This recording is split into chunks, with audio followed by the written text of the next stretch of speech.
এই পরোটা কিন্তু আপনারা সামনে কুরবানি ঈদে বানাইতে পারেন, একদম মাংস দিয়ে খাওয়ার জন্য, শ্বশুরবাড়ির সবাইকে মন জয় করার জন্য এরকম পরোটা বানাইতে পারেন। শাহী পরোটা বানাবো। এখানে স্বাদ মতো লবণ দিয়ে দিলাম, আর দিয়ে দিলাম ইস্ট, কৌটার মুখা দিয়ে এক মুখা দিয়ে দিলাম, আর দিয়ে দিলাম 1 চামচ চিনি। এটাকে একটু ভালো করে হাত দিয়ে মিশিয়ে নেব। পানিটা কিন্তু একটু হালকা কুসুম কুসুম আছে, যেন হাতে সয় এরকম পানিটা ব্যবহার করতে হবে। এখন আমি দিয়ে দিব আটা।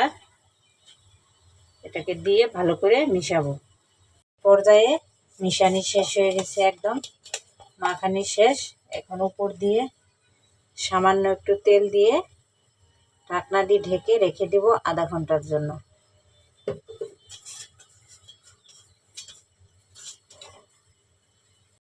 এখন আমি লিচি কেটে নিব। লিচি কেটে নেব ছোট ছোট করে, এরকম করে আমি লিচি কেটে নেব। একটা এখানে সিক্রেট জিনিস বানাইছি, এখানে তেল আর ময়দা দিয়ে মিশিয়ে নিয়েছি, আর রুটিটা আমি এরকম করে নিয়েছি, এর ভিতরে চামচ দিয়ে দিয়ে দিলাম। এখন আমি এটাকে এভাবে মুড়িয়ে নেব।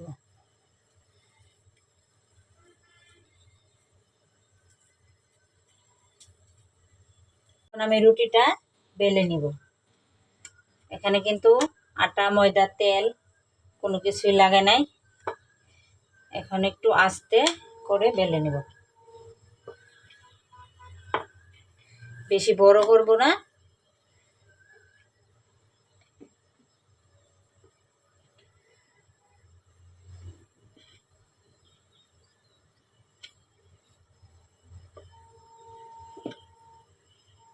দেখতেই পাচ্ছেন এই রুটিটা বানানো কিন্তু অনেক সহজ।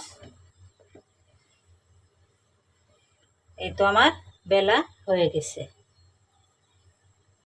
পরোটা চুলাই দিয়েছি, সামান্য ঘি দিয়েছি, ঘি দিয়ে আমি এই শাহী পরোটাগুলা ভেজে নিব। দেখতেই পাচ্ছেন একদম ফুটবলের মতো ফুলে গেছে। এভাবে আমি সবগুলাই ভেজে নেব।